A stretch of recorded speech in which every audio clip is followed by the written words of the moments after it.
Hey, thanks for going to my online page. I'm alisonsfaygo, and if you're seeing me do my makeup on the floor in front of a dirty mirror, that means I've once again breached containment. You are watching my very first YouTube video on my very first YouTube channel, and if you take a chance with me and subscribe to my channel during my very first video, you get to watch the channel grow and develop with every episode, and you can say you were here from the start. More importantly, getting more subscribers won't fix what's wrong with me, but it might make it more interesting. So go ahead and click the button real quick before you forget and we never see each other again and you miss out on your one shot to follow along with the beautiful and mysterious clown entity from the grand liminal space that comprises what we call the World Wide Web. So who am I? Clearly a very serious person. More specifically, I am a gamer/artist from the internet. And while I may possess a whimsical and timeless aura, I am old enough to remember when the internet used to be fun and wasn't trapped inside of a small handful of apps that are controlled by weirdo billionaires. And I intend to try to bring some of that back out into the world. I am building a digital universe, and this YouTube channel is a corner of it where I can use longer videos to share more about myself and my creative process and my passions. Or whatever, if you even care.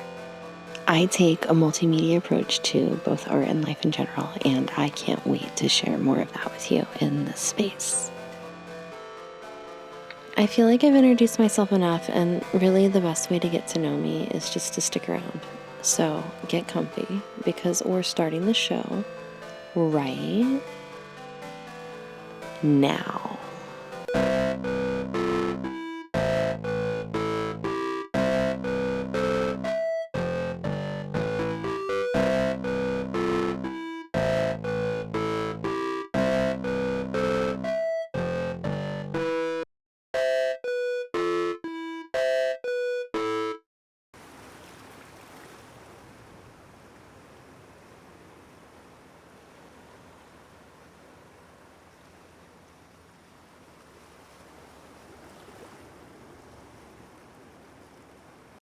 And I promise the title isn't clickbait. I actually did take a website that I coded with HTML, CSS, and JavaScript, and I put it into a DVD format. And we're going to look at just about every step of the process.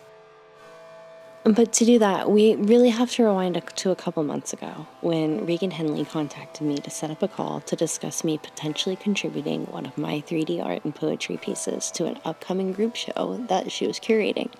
It was set to kick off at the end of March and run all the way until the end of June. Regan is an amazing and very established artist herself, and I would heavily encourage you to check out her body of work on her website, and of course, the work of the other artists featured in the show.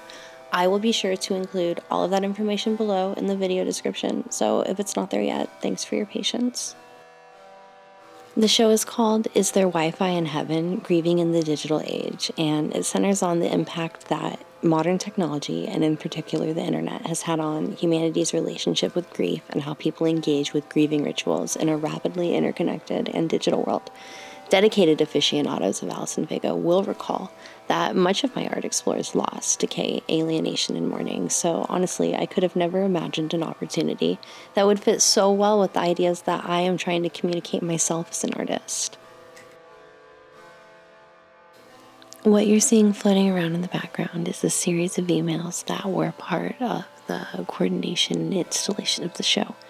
The emails contain private information like some people's phone numbers and email addresses, so I blurred them out. But the rest of the footage is comprehensible, so don't worry and don't be mad at me. Thanks. And here's the grand reveal. I didn't get a lot of footage at the opening because I was genuinely just in the moment, not a cell phone in sight. But I plan on going back to visit because I have some family in town, and hopefully I'll be able to post a short video documenting more of the show because it really was so beautiful and intimate, and I wanted to shout out the other artists' work. Let's do a read along. You ever sent a text message you knew would always go unanswered, or visited a dead loved one's social media profile just to reflect on them? You're not alone. Is There Wi-Fi in Heaven? Grieving in the Digital Age explores how technology reshapes the way we mourn and maintain bonds with the dead, as social media and digital tools transform our interactions with the living. They also create new tools for how we grieve. Through works that consider online rituals, digital memorials, and the management of digital remains, this exhibition reflects on emerging practices of public mourning, continuing bonds, and even pseudo-spiritual attempts to connect across the divide. In the networked age, grief is increasingly mediated through screens, raising questions about permanent ritual and what it means to visit the dead when physical presence is no longer required. When I was first approached about the show, Unskippable Dialogue existed just as an Instagram post featuring a carousel of static images. And while I was discussing the show and agreeing to it, I knew in the back of my mind that I needed to work really hard to elevate this piece and present my 3D art and poetry in a way that actually complemented the dimension it was in. Because while the Instagram post worked amazing for Instagram, the Nightmare app, I knew that the Instagram post would probably not work as amazing outside of Instagram, the Nightmare app. In a past show I was in, I had shown digital prints of my work, and while they did beautifully translate my visuals, I wanted to push further and show something that fit into my larger creative philosophy of integrating multiple processes and techniques and media types to create exploratory works that transform my art, but also transform me, the artist. And that is a fancy way of saying that I knew I needed to do it bigger and better and more good, and probably even more gooder than I had ever done it before, or they were going to come and take me probably. And after giving it a bit of thought, it became increasingly clear to me that the only way to do this would be to take a website and then put it onto a DVD. And I promise this isn't just a bunch of videos of weeds on my back patio. And so we started with two 2007 Honda Accord front car seat headrests. I wanted everything involved in the execution of this project to either be secondhand or salvaged, so I had to get a bucket of soapy water and salvage the heck out of these headrests, which had accumulated a bit of grime, but I was able to get them looking clean and fresh, and maybe not part of 2026, but at least brought them into the era of 2015, if I do say so myself. And I didn't film a lot of the cleaning because it was really frustrating and I was cussing a lot and I got icky and I became evil, and so I thought it was just enough to have finished it at all. We interrupt this program to bring you a very important message, which is that I do not use AI for any reason because I do not respect it and I think it's embarrassing. And as you can see, I am an expert in what is or isn't embarrassing. And what I'm doing right here is not embarrassing. Anyway, back to the show.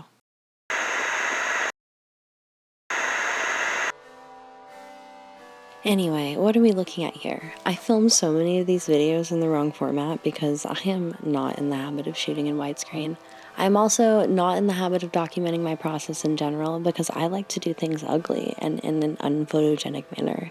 And I like to get them done. And I like to not add hours and hours to the process of getting things done by filming them.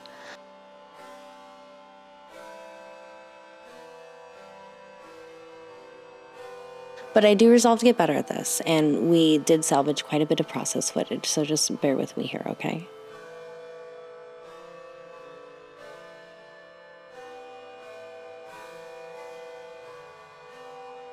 I actually made the scene live on a Twitch stream at the end of last year. I didn't include any of the footage in this video because my internet wasn't great that night and it is a bit laggy. But if you do want to check it out, the whole stream is on my other channel where I post recordings of my live streams, and sometimes I hop on there and draft and play around with 3D in order to keep myself in the habit of just making things continually.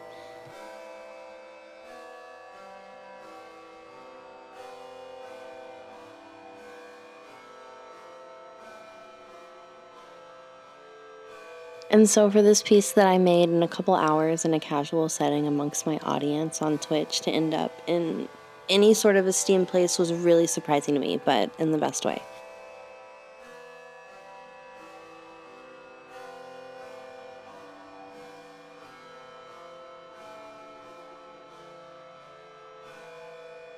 And why am I cleaning these filthy used car parts in the first place, do you ask? I wanted to expand upon the feeling of loss and never was that's present in the poetry in Unskippable Dialogue. And I thought, what a wonderful visual way to represent this with the imagery of a road trip.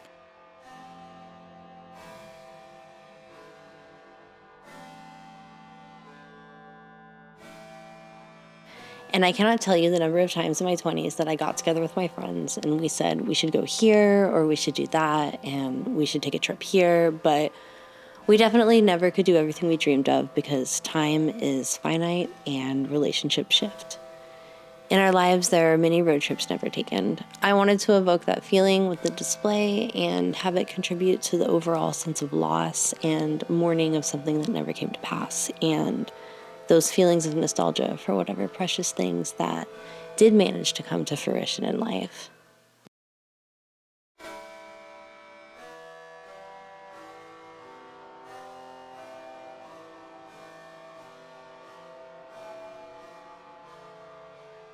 I don't know about you, but I have some pretty fond and canonical memories of road trips, and some of those memories involve watching some movies along the way.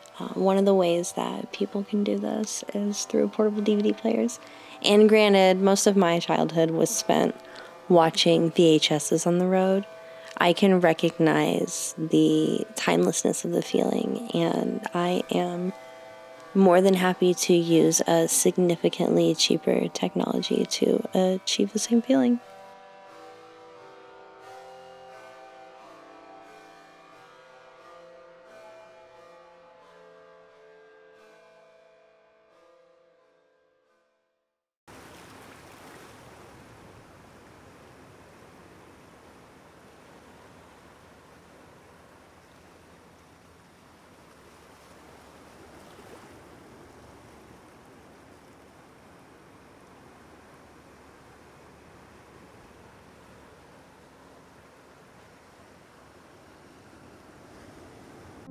So we're going to slow down a little bit on the app and take some time to just take in the process. I found in my life it can be really exciting to solve every mystery and learn everything there is to learn, but it can also be relaxing to just look at some shapes and colors every once in a while and appreciate a more sensory experience. I will definitely take a little bit of time to explain some of what we're looking at, but this is in no way intended to be a tutorial. It's more so a digital time lapse of how I got the website onto a DVD. And so what we're looking at here first is the process of how I animated the 3D scene that I had made last year on Twitch.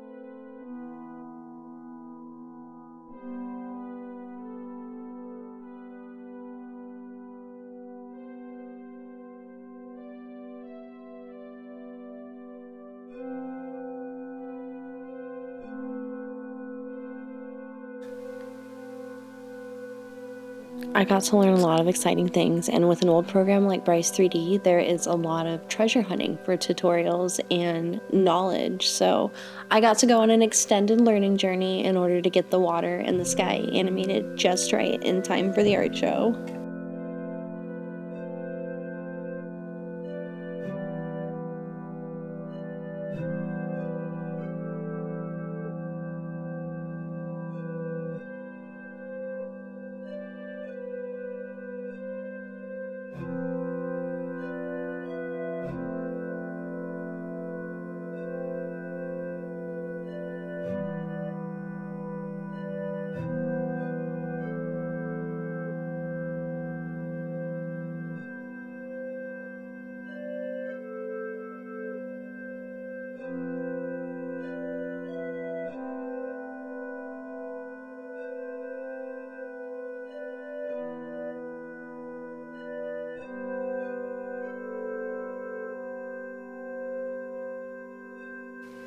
But I'm not new to using this program in general, and I was able to navigate through exporting the animation pretty confidently.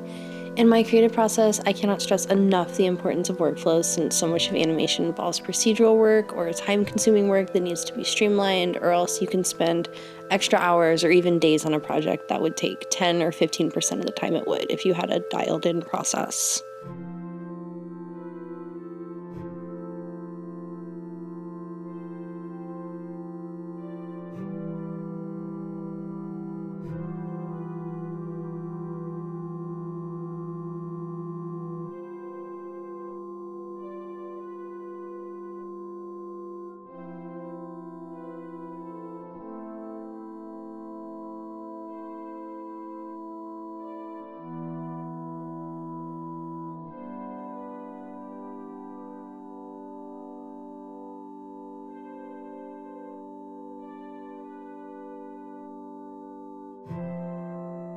But you don't have to worry about any of that. The beauty of this program is that it is just visually a delight to navigate. So even if you have no idea what you're looking at, watching me drive the camera around and fiddling with the sky and observing the movement of the water is really just so satisfying in its own terms. And it really speaks to an era where getting on the computer was more of an intentional, joyful experience, rather than the ritualistic energy drain that feels inherent to the app-based, social media-centered modern internet that comprises our digital normal.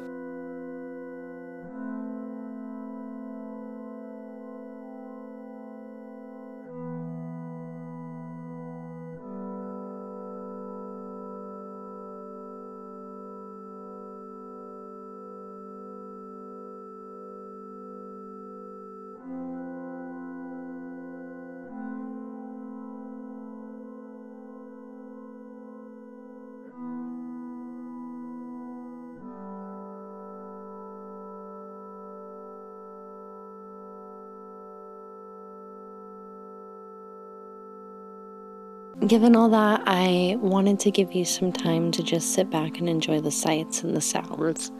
This is a slowed and reverb version of a song that I collaborated on for this channel. I collaborated on all the music for this channel, and I hope you've enjoyed it so far. And I can't wait to participate more and expand my creativity across even more formats.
And as a little treat for sticking around, I wanted to show you a trick that you can do using VLC Media Player, which is a free open source software that allows you to play any video no matter how old the format or obscure the codec is. Software like this is so helpful for viewing legacy media in general, but beyond that, you can also use it to have a bit of fun.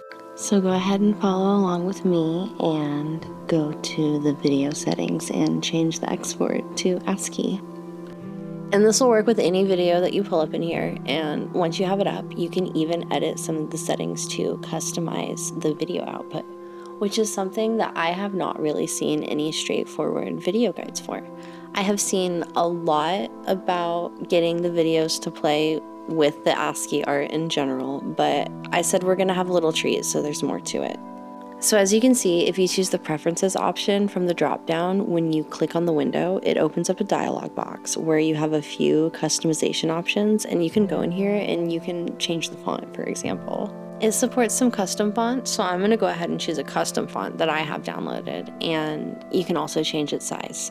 There's an option to edit the color palette. I can't always seem to get it to work, so obviously I don't know everything, but if at any point in time the video freezes or stops loading when you make a change or messes up for any reason, you can just open another video and then reopen the one you're looking at to play, and that should troubleshoot the problem just about every time. On my end, I have a hard time getting it to actually refresh or play or pause using the buttons reliably, and I ended up having to cut a lot of that out of these screen recordings. So sometimes that happens, so just keep it in mind. But now you have a fun little trick, and you can watch your favorite music video or show or movie or play with your own art with this one weird little trick that touch designer tech bros hate.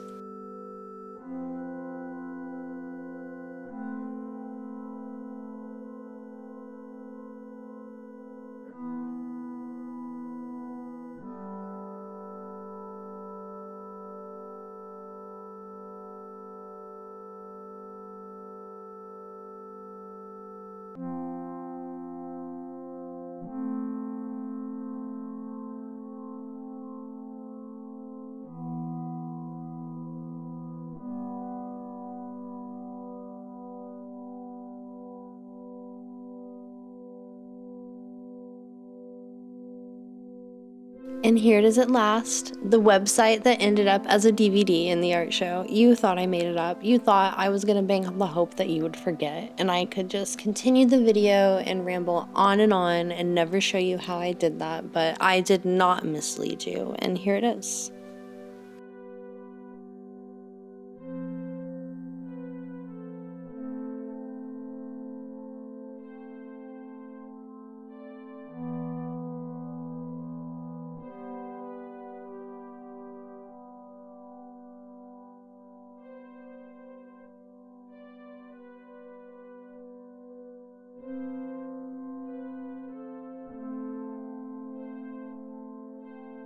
I ended up creating the website to solve a problem. Basically, I wanted my poem to appear as an animation, but I did not want to animate it out myself frame by frame.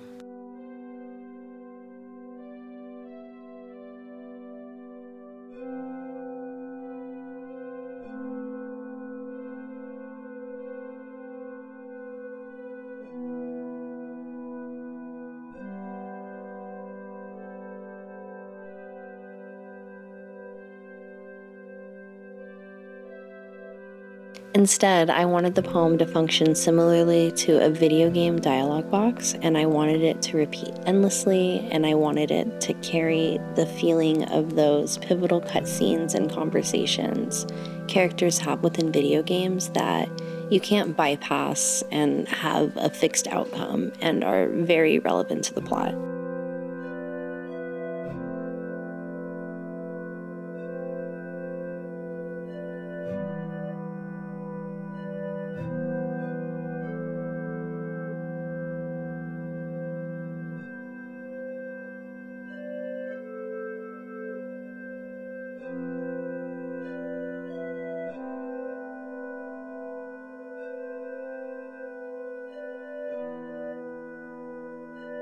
We have to use the tools that we have and we know.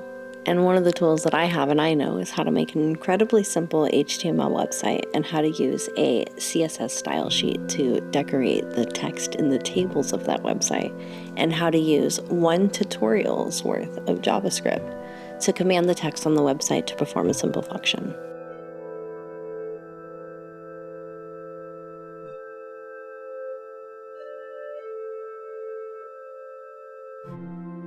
And so that is the website that I put onto a DVD, and that's what the government doesn't want you to know.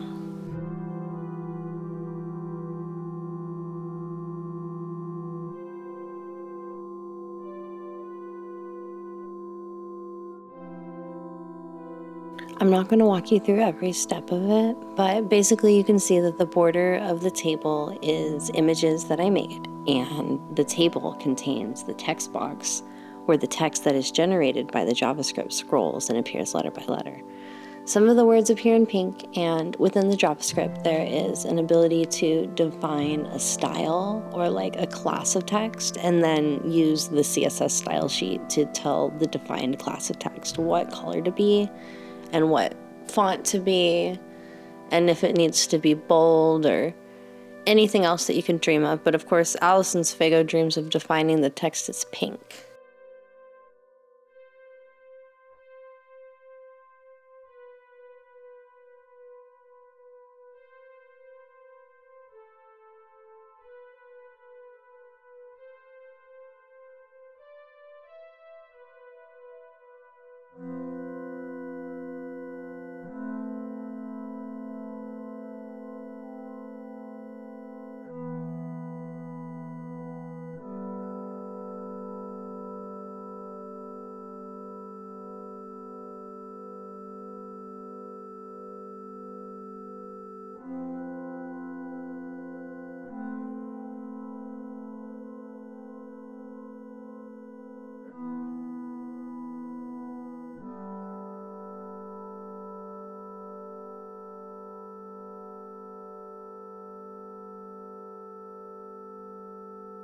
Many gamers are still wishing and hoping they could change the story in Final Fantasy VII, and I'm sure there are many gamers who are still wishing and hoping they could change the story in their personal life and in their relationships.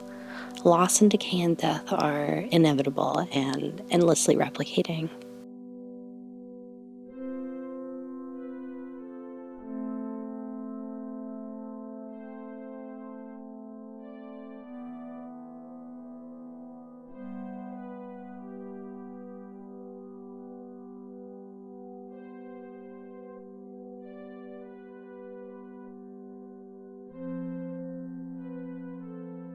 But let's get back to putting the website onto the DVD. So the portable DVD players I used are modern enough to have a USB port, and they support widescreen, but they had a lot of limitations.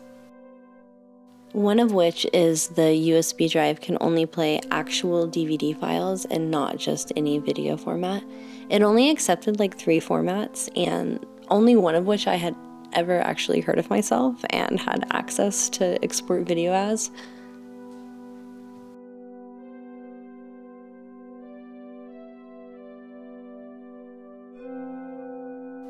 So once I was able to record the website and my 3D render, I had to export them using a specific DVD codec that the portable DVD player could actually read. And this was a huge trial and error part and took longer than making the website that went on the DVD in the first place. One interesting quirk of this process is that the format itself was so old that none of the default video players on my Windows machine or my Mac would play the videos at all, and it kept giving me these really scary error messages that made me think that all my files were corrupted and everything was ruined, and in fact I am and have always been a loser and a freaky little weirdo, and everyone in my life around me is just too nice to tell it to me straight.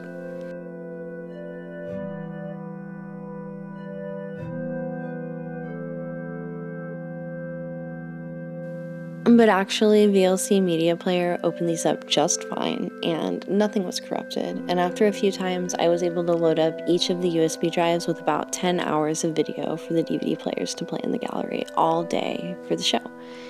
And I wanted to use an actual DVD, but there was no way to get the players to auto-repeat and play a disc, and most blank discs are not going to hold more than an hour or 2 of video. But I was able to fool the DVD player into thinking that there was a real live motion picture in there and not a bunch of strange homespun animations that I made myself.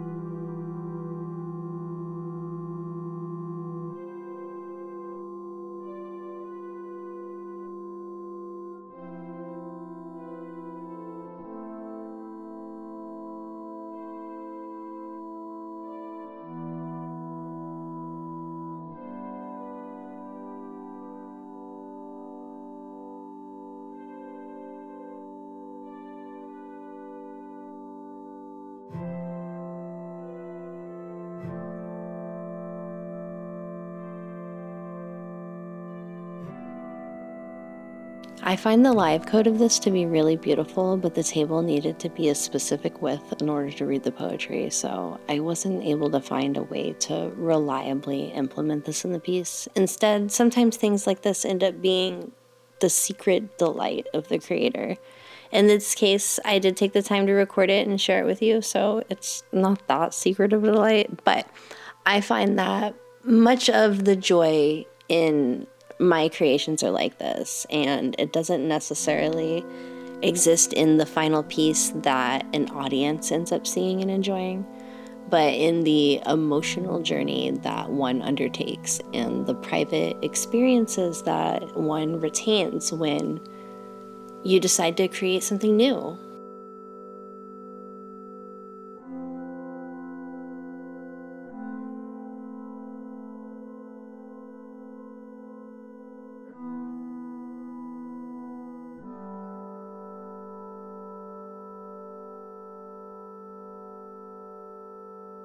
But I didn't invent any of this. For everything I've ever done, I have used a series of tutorials. I have Googled every silly question that I had.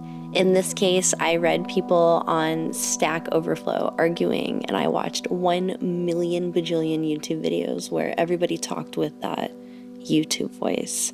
And if you're really passionate about accomplishing something you've never done before, you'll just take the time to learn how to do it.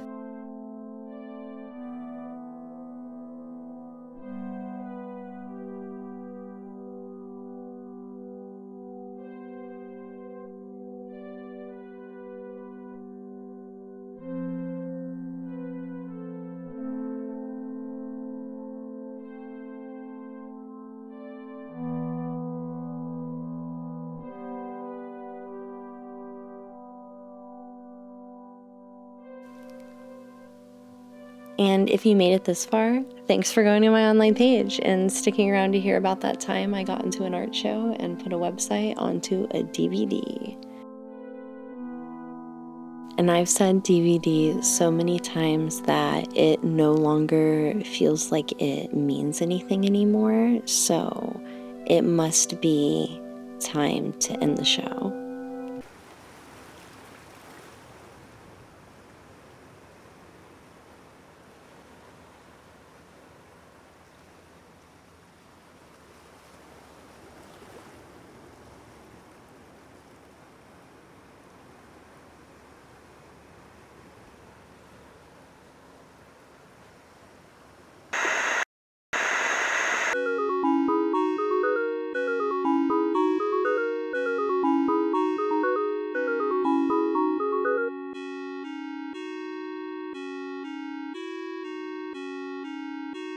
And just one more quick message and we are out of here. Like every YouTuber, I have a Patreon where you can support me and enable me to make videos like this, as well as a bunch of other stuff I'm going to show you really quick, since this is my very first episode and we're likely meeting each other for the first time.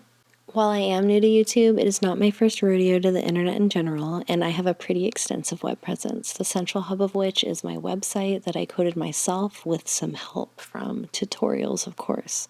When you support me, you give me a bunch of extra time to make art and share it with the internet instead of all the boring stuff you have to do if you don't have any cool Patreons that subscribe to you and appear at the end of every one of your videos in a meticulous 3D animation.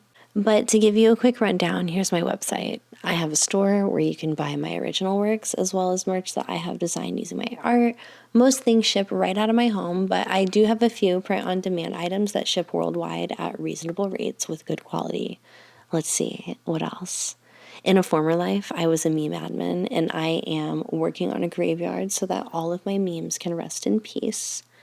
I have a pretty big archive of my art that I am a little bit behind on updating, but you can view my work there as well as on my socials.